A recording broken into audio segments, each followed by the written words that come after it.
Hali kayo't inyong tingnan, libingang walang laman, na buhay ngang tunay, Mesiyas ng tanan. Alleluia, alleluia, alleluia. Magawitan ngayon ng alleluia. Sa ngalan ng Ama, ng Anak at ng Espiritu Santo, Amen. sumainyo ang Panginoon. At sumayo rin. Ang kapatid, sa ating buhay, nalalagay tayo sa mga sitwasyon o kalagayan na hindi naman natin gusto. Kapag ganito na ang ating nararanasan o pinagdadaanan, para bang tayo'y nakakulong. Ikaw ay nasa isang relasyon na hindi mo namang gusto. Biglang nagbago ang ugali ng minamahal mo at sinasaktan ka niya. Ikaw ay nagbabayad ng napakamahal na gasolina, ng mga bilihin, at hindi mo alam kung ikaw ay makakaraos pa. Ikaw ay nahihirapan dahil sa iyong sakit. Hindi mo magawa ang iyong gusto. Ikaw ay nasasaktan, nanghihina. Tayo ba ay parang hostage dito sa gera nangyayari sa gitnang silangan? Lahat tayo ay may karanasan ng pagkakulong. Hindi natin ginusto, pero tayo ay nalagay sa mga kalagayan na hindi nakakapagbigay sa atin ng tuwa at galak. Ang kapatid, sa gitna ng ating pagkakulong sa mga masamang sitwasyon, manatili tayong nananalig, nananalangin at nakakapit sa Diyos. Dahil ang susi para bumukas ang mga ibang biyaya at himala sa ating buhay ay nasa ating pananalig at pananampalataya sa ating Panginoong muling nabuhay. Sa mga napakaraming beses na kung saan mas naniwala pa tayo sa mga masamang pwedeng mangyari sa ating buhay. Tayo'y nagduda, tayo'y nag-alala, tayo'y nagalit, tayo'y nagwala, tayo'y nawawala. Hilingin natin muli ang awa at pagpapatawad ng Diyos para tayo'y makitang karapat-dapat makatanggap sa mga banal na misteryo. Inaamin ko Sa makapangyarihan Diyos at sa inyo mga kapatid, na lubha akong nagkasala sa isip, sa salita, sa gawa at sa aking pagkukulang. Kaya isinasama ko sa mahal na Birhen Maria, sa lahat ng mga anghel at mga banal, at sa inyong mga kapatid, na ako'y ipanalangin sa Panginoong ating Diyos. kawan tayo na makapangyarihang Diyos, patawarin tayo sa ating mga kasalanan at patnubayan tayo sa buhay na walang hanggan. Amen. Panginoon, kaawaan mo kami. Panginoon, kaawaan mo kami. Kristo, kaawaan mo kami. Kristo, kaawaan mo kami. Panginoon, kaawaan mo kami. Panginoon, kaawaan mo kami. Manalangin tayo. Ama naming makapangyarihan, sa pagdiriwang namin taon-taon sa pagkabuhay bilang pag-alaala sa tinanggap naming pag-asa at dangal, mawain mong ipagkaloob na aming mapakinabangan ang ginugunita namin na may pananampalataya at pagmamahal. Sa pamagitan ni Jesucristo kasama ng Espiritu Santo, magpa sa walang hanggan. Amen.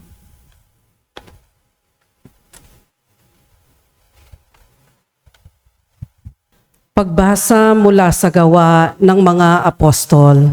Noong mga araw na iyon, inggit na inggit ang pinakapunong saserdote at ang mga kasamahan niya, nakaanib na sekta ng mga Saduceo. Kaya't kumilos sila, dinakip nila ang mga apostol at ibinilanggo. Ngunit kinagabihay, binuksan ng anghel ng Panginoon ang bilangguan at inilabas ang mga apostol. Sinabi nito sa kanila, pumaroon kayo sa templo at mangaral tungkol sa bagong pamumuhay na ito. Sumunod naman ang mga apostol, kaya't nang magbubukang liwayway, pumasok sila sa templo at nagturo.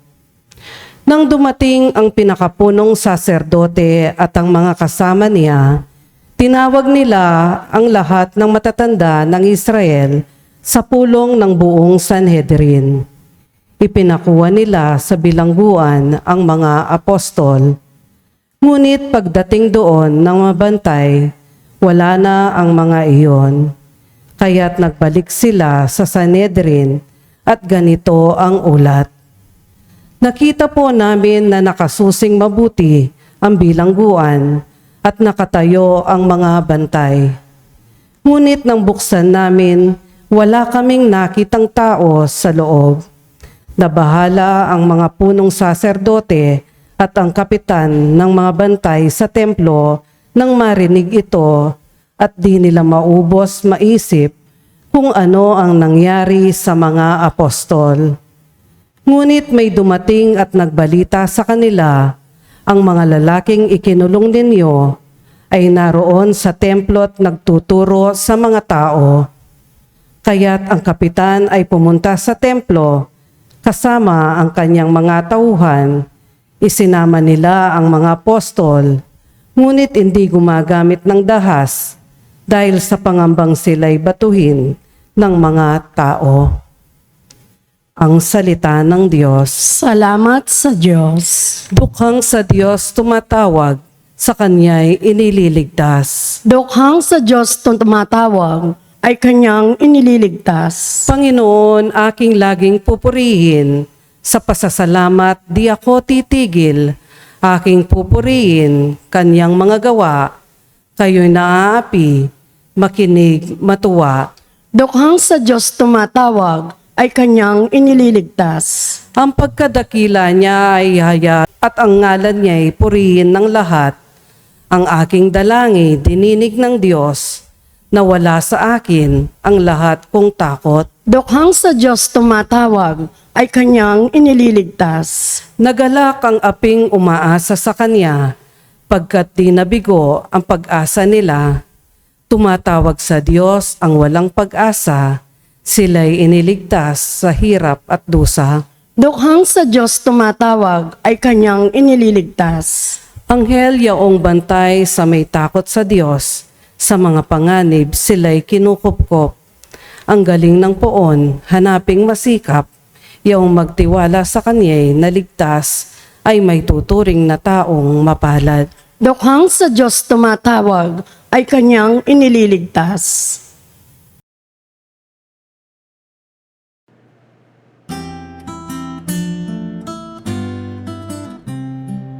Alleluia, alleluia, alleluia, alleluia, alleluia,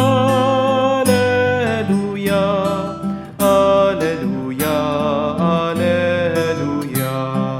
alleluia, alleluia, alleluia, alleluia, alleluia. Kay laki ng pagmamahal ng Diyos sa sanlibutan, kaya na anak niya'y ibinigay. Alleluia, alleluia. Sumainyo ang Panginoon. At sumayo rin. Ang mabuting balita ng Panginoon ayon kay San Juan. Papuri sa iyo, Panginoon. Gayon na lamang ang pag-ibig ng Diyos sa sanlibutan. Kaya binigay niya ang kanyang bugtong na anak upang ang sumampalataya sa kanya ay hindi mapahamak, kundi magkaroon ng buhay na walang hanggan.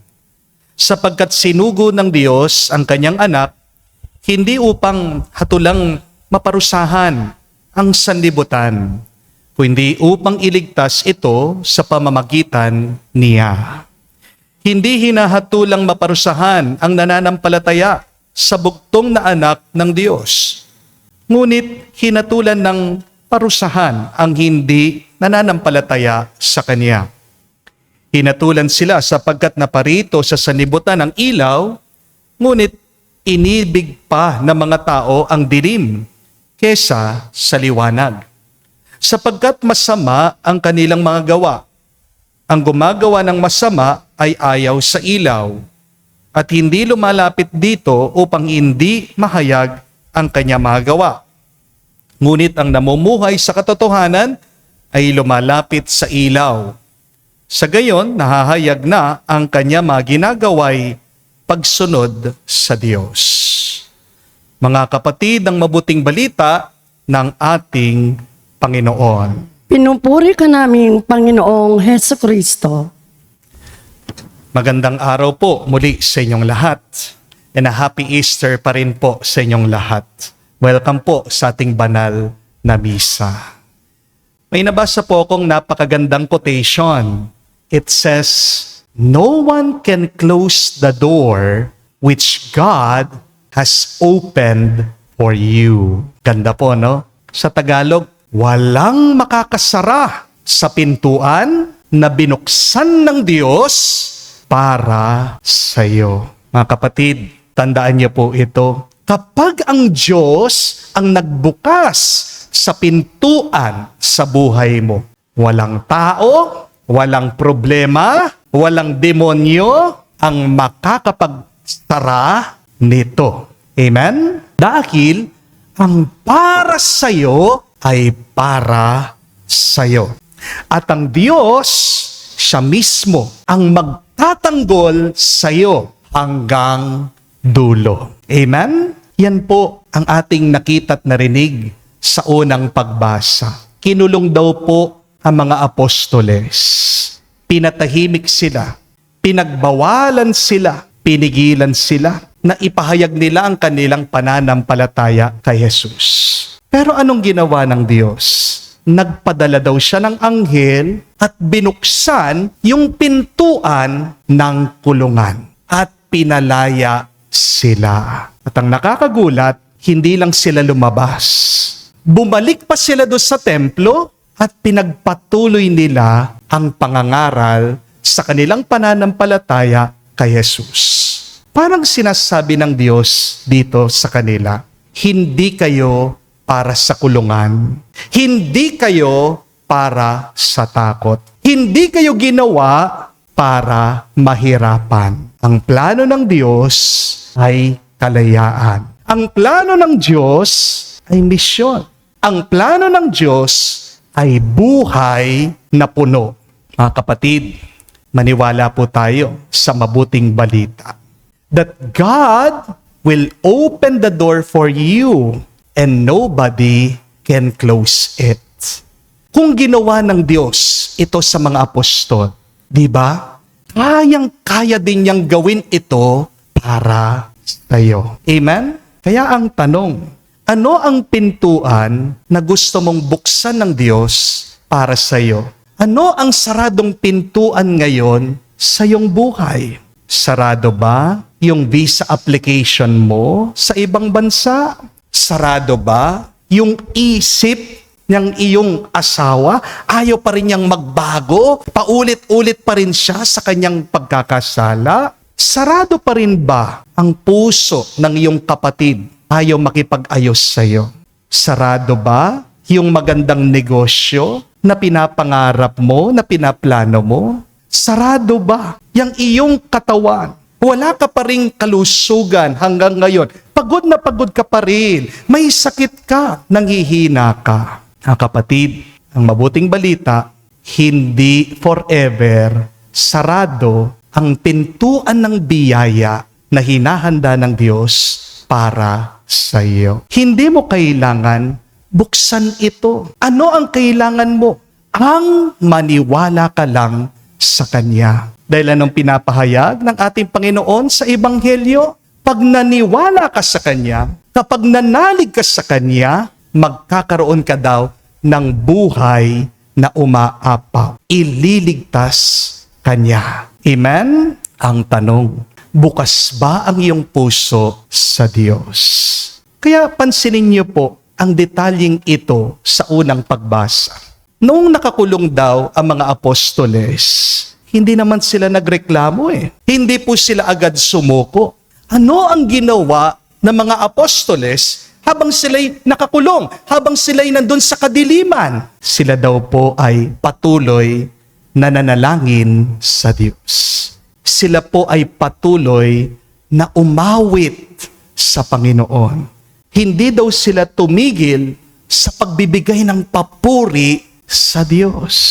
At dahil po doon, nabuksan parang isang milagro, isang himala, yung kulungan. Nakalaya sila. Mga kapatid, hindi lang ang anghel ang nagbubukas ng pintuan.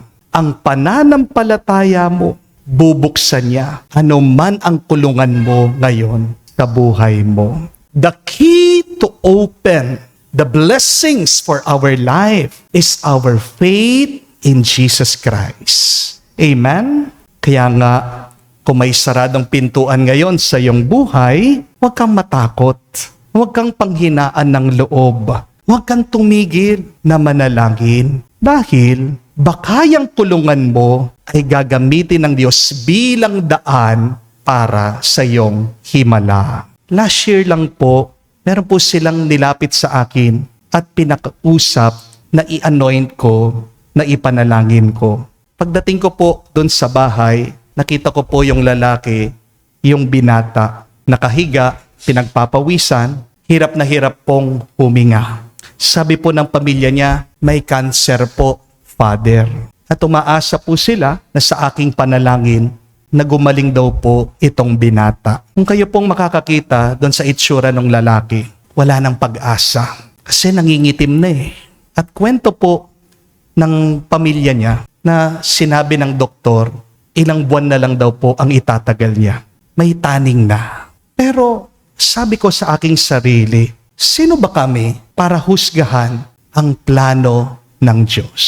Kaya sa akin pong pagdarasal, sinabi ko, Panginoon, ikaw ang makapangyarihan. Kung gugustuhin mo naman, paggagalingin mo ang lalaking ito. Pagkatapos po, pinahiran ko po siya nung langis. Alam niya nangyari, last Saturday lang. Pagkatapos po ng misa, may lumapit po sa aking isang babae, kamag-anak po nung binata na may cancer. At maiyak-iyak siya. Sabi niya, Father, good news. Magaling na po yung pinagdasal niyo. Cancer-free na siya.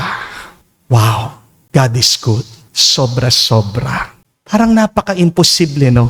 Pero walang imposible pagdating sa Diyos. Inaakala ko po noon, baka ilang linggo lang, ilang buwan, may ililibing ako. Pero mali pala ako. Mas tama ang Diyos. Iba kasi ang plano ng Panginoon. Amen?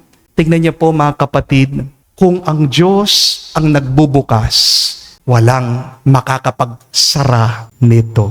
Kung ang Diyos ang may plano, walang makakapigil nito. Kung ang Diyos ang kasama mo, walang kulang ang makakapigil sa iyo. Wala kang kulang na mararanasan sa iyong buhay. Pero ang tanong, naniniwala ka ba? Naniniwala ka ba na buo ang iyong bang paniniwala? Matibay? Ang iyong bang paniniwala? Totoo? Hari nawa sa banal na misang ito. Maging buo, maging totoo, maging matibay ang ating pananalig sa Diyos. Alisin natin ang ating pagdududa, ang ating pag-aalinlangan. Makikita mo, bubukas ang pintuan ng himala at milagro para sa iyo. Amen. Tumayo po tayo. Alay po natin sa Diyos ang ating mga dasal at panalangin. Ating sabihin, Panginoon, dinggin mo kami. Panginoon, dinggin mo kami. Ang simbahan naway laging maging buhay na natanda sa pag-ibig at habag ng Diyos sa mga panahon ng kadiliman at kawalan ng pag-asa. Manalangin tayo sa Panginoon. Panginoon, dinggin mo kami. Sa ating pamumuhay, naway maipadama natin sa kapwa ang pag-ibig ng Diyos sa pamamagitan ng ating mga ginagawa. Manalangin tayo sa Panginoon. Panginoon, dinggin mo kami. Ang pag-ibig ng Diyos naway maghatid ng kapayapaan sa ating mga puso at pagkakasundo ng lahat. Manalangin tayo sa Panginoon. Panginoon, dinggin mo kami. Sa katahimikan po ng ating puso, sabihin natin, banggitin natin sa Diyos ang ating mga personal na pangangailangan. Ama naming nasa langit, tunghayan mo na may pag-ibig ang iyong mga anak at patnubayan mo kami sa aming paglalakbay patungo sa kaligtasan. Hinihiling namin ito sa pamagitan ni Kristo, aming Panginoon. Amen.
Manalangin kayo mga kapatid para ang ating mga paghahain ay kalugdan ng Diyos amang makapangyarihan. Tanggapin nawa ng Panginoon itong paghahain sa inyong mga kamay, sa kapurihan niya at karangalan, at sa ating kapakinabangan, at sa buong sambayanan niyang mahal. Ama naming lumikha, sa paghahain ng banal na pagpapalitan ng iyong mga kaloob at ng aming alay, kami pinagsasalo mo sa iyong buhay na namumukod tangi at walang kapantay. Pagkaloob mo ang aming pakikinabang sa iyong pakikisamang aming maasahan, ay siya ring umiral sa aming pamumuhay araw-araw. Sa pamagitan ni Jesucristo kasama ng Espiritu Santo, magpa sa walang hanggan. Amen. Sumainyo ang Panginoon. At sumayo rin. Itaas sa Diyos sa inyong mga puso at diwa. Itinaas na namin sa Panginoon. Pasalamatan natin ang Panginoong ating Diyos. Marapat na siya'y pasalamatan. Ama naming makapangyarihan, tunay nga marapat ikaw ang aming pasalamatan. Ngayon pinagdiriwang ang paghahain ng Mesiyas, ang maamong tupa na tumubos sa aming lahat. Sa paghahain ng sariling buhay, at sa pagkabuhay ng anak mong mahal, nabuksang ganap ang iyong tahanan, at kami pinaghaharian mong naging kasambahay. Sa pagkamatay niya sa krus, nalupig ang kamatayan. Sa kanyang pagkabuhay, naging buhay siya ng tanan. Kaya kaisa na mga anghel nagsisiawit ng papuri sa iyo, nang walang humpay sa kalangitan, kami nagbubunyi sa iyong kadakilaan.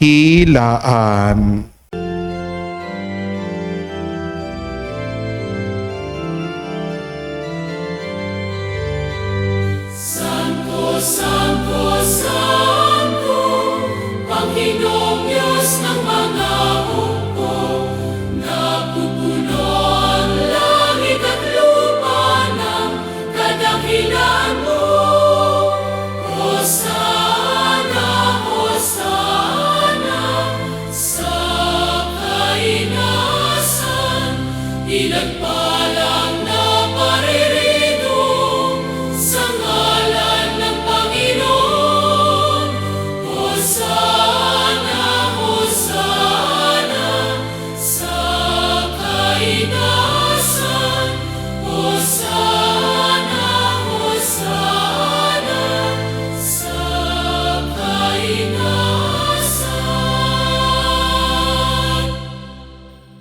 Ama naming banal, ikaw ang bukalan tanang kabanalan. Kaya't sa pamagitan ng iyong Espiritu, gawin mong banal ang mga kaloob na ito upang para sa amin maging katawan at dugo ng aming Panginoong Heso Kristo. Bago niya pinagtiis ang pusang loob na maging handog, hinawakan niyang tinapay, pinasalamatan kanya, pinaghati-hati niya iyon, inabot sa kanya malagad at sinabi, "Tanggapin ninyong lahat ito at kanin. Ito ang aking katawan na ihahandog para sa inyo."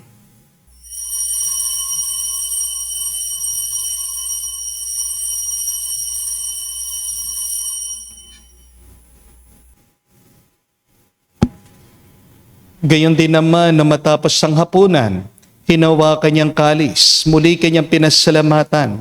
Hinabot niyang kalis sa kanyang malagad at sinabi, "Tanggapin ninyong lahat ito at inumin. Ito ang kalis ng aking dugo, ng bago at walang hanggan tipan. Ang aking dugo na ibubuhos para sa inyo at para sa lahat, sa ipagpapatawad ng mga kasalanan. Gawin ninyo ito sa pag-aalaala sa akin."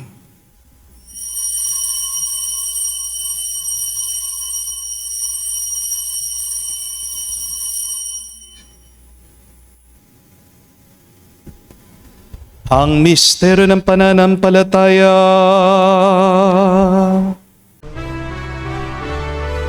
Aming ipinahayag na namatay ang iyong anak, nabuhay bilang Mesiyas at magbabalik sa wakas para mahayag sa lahat. Ama, ginagawa namin ngayon ang pag-alaala sa pagkamatay at muling pagkabuhay ng iyong anak. Kaya tinialay namin sa iyong tinapay nagbibigay buhay at ang kalis na nagkakaloob ng kaligtasan. Kami nagpapasalamat dahil kami yung minarapat na tumayo sa harap mo para maglingkod sa iyo. Sinasamo namin kami magsalo-salo sa katawan at dugo ni Kristo ay mabuklod sa pagkakaisa sa pamagitan ng Espiritu Santo. Ama, lingapin mong iyong simbahan, laganap sa buong daigdig. Puspusin mo kami sa pag-ibig. Kaisa ni Leon ang aming Santo Papa, si Florentino aming Arsobispo at ng Tanang Kaparian. Alalahanin mo rin ang aming mga kapatid na nahimlay, may pag-asang sila'y muling mabubuhay. Gayon din naman lahat ng mga pumanaw. Kawan mo't sila at patuloyin sa iyong kaliwanagan. Kawan mo't pagindapating kaming lahat, makasalo sa iyong buhay na walang wakas. Kaisa na mahal na Birhen Maria, Ina ng Diyos. Kaisa ni San Jose ang kanyang malwalhating esposo. Kaisa na mga apostol at lahat ng mga banal na namuhay dito sa daigdig na kalugod-lugod sa iyo. May pagdiwang nawa namin ang pagpupuri sa ikararangal mo sa pamagitan ng iyong anak, aming Panginoong Heso Kristo. Sa pamamagitan ni Kristo, kasama niya at sa Kanya, ang lahat ng parangal at papuri ay sa iyo, Diyos Ama, makapangyarihan, kasama ng Espiritu Santo, magpasawalang hanggan. Amen, Amen, Amen, Amen, Amen, Amen. Sa nakagaling na utos sa turo ni Jesus sa Panginoon natin at Diyos, ipahayag natin ang lakas, loob.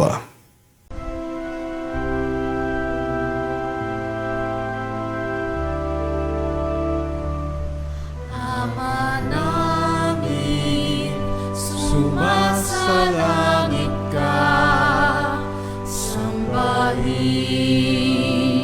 ang ngalan mo, mapasa amin ang kaharian mo,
Hiniling namin kami, Diyos, sa lahat ng masama, magkalooban ng kapayapaan araw-araw, iligtas sa kasalanan, at ilayo sa lahat ng kapamakan, samantalang aming pinanabikan ang dakilang araw ng pagpapahayag ng tagapagligtas naming si Hesu Kristo. Sapagkat iyo ang kaharian, ang kapangyarihan at ang kapurihan, magpakailanman. Amen. Panginoong Hesu Kristo, sinabi mo sa mga apostol, kapayapaan ang iniiwan ko sa inyo. Ang aking kapayapaan binibigay ko sa inyo. Tungayan mo ang aming pananampalataya at huwag ang aming pagkakasala. Pagalooban mo kami ng kapayapaan at pagkakaisa ayon sa iyong kalooban. Kasama ng Espiritu Santo, magpa sa walang hanggan. Amen. Kapayapaan ng Panginoon ay laging sumainyo. At sumayo rin. Magbigayan po tayo ng kapayapaan sa bawat isa. Piso niyo po, kapayapaan po sa inyong lahat.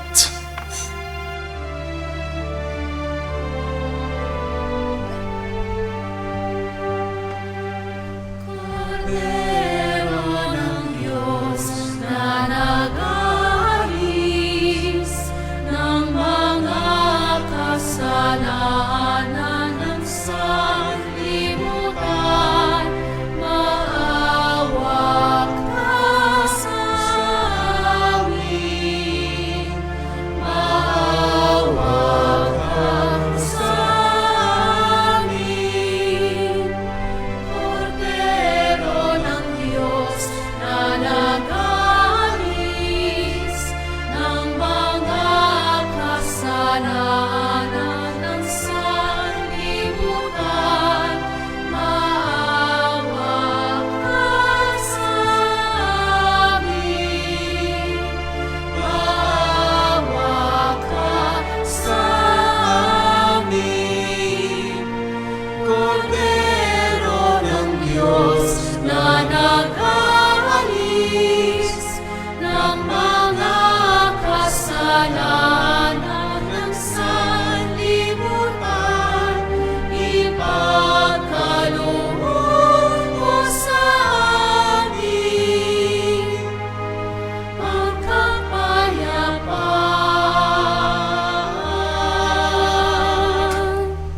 Mga kapatid, naririto ang ating Panginoong Jesucristo, ang Kordero ng Diyos. Siya nag-aalis sa mga kasalanan ng sanlibutan. Mapalad tayong lumalapit sa piging ng Kordero. Panginoon, hindi ako karapat-dapat magpatuloy sa iyo, ngunit sa isang salita mo lamang ay gagaling na ako.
Manalangin tayo. Ama naming mapagmahal, manatili kang kapiling ng iyong sambayanan na ngayon pinapakinabangan mo sa iyong sariling buhay at gawin mo kami pasulong na makahakbang mula sa dati naming pagkamakasalanan patungo sa pagbabagong nagdudulot ng iyong kabutihan sa pamagitan ni Jesucristo kasama ng Espiritu Santo magpa sa walang hanggan. Amen. Muli po kami nagpapasalamat sa inyong lahat, mga followers namin na dumayo pa. Alam namin pagkalayo-layo ng iyong pinanggalingan at siguradong mahal ang ginastos yung gasolina o diesel para kayo'y makapunta lang dito sa parokya. Thank you very much po. And I'm praying that the Lord would answer whatever intention, whatever petition you are praying for. Amen? Tandaan niyo po ang mabuting balita that God will open the door for you and nobody can close it. Ano man ang binuksan na pintuan ng Diyos, hindi kayang isara ng sino mang tao. Kapag kayo po ay nahuli sa daan, sa traffic, anong ginagawa niyo? Madalas nakikiusap kayo, hindi po ba? Kung hindi naman, naglalagay kayo. Aminin niyo, hindi po ba? Para lang makalaya kayo. Sa tao po, umuubra yun. Sa problema natin, sa bawat isa, maaaring yun po yung maging sagot, maging solusyon. Pero merong mga problema, aminin natin, na kahit na paano nating kausapin, pakiusapan, ganun pa rin, nagpapatuloy pa rin. Hindi po ba?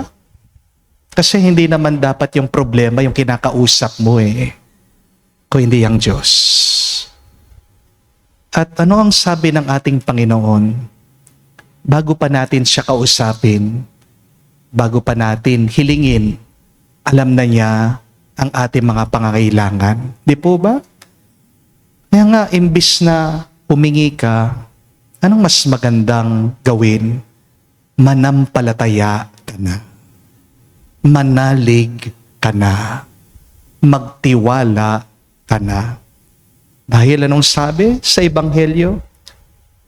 Sino man ang nananalig sumasampalataya sa Kanya ay maliligtas at magkakaroon ng buhay na umaapaw, buhay na walang hanggan.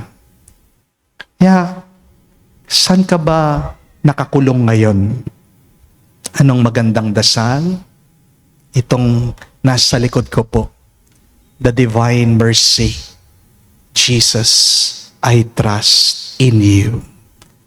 Ano man ang pagkakulong mo, ano man ang pagsubok mo, say, pray, Jesus, I trust in you.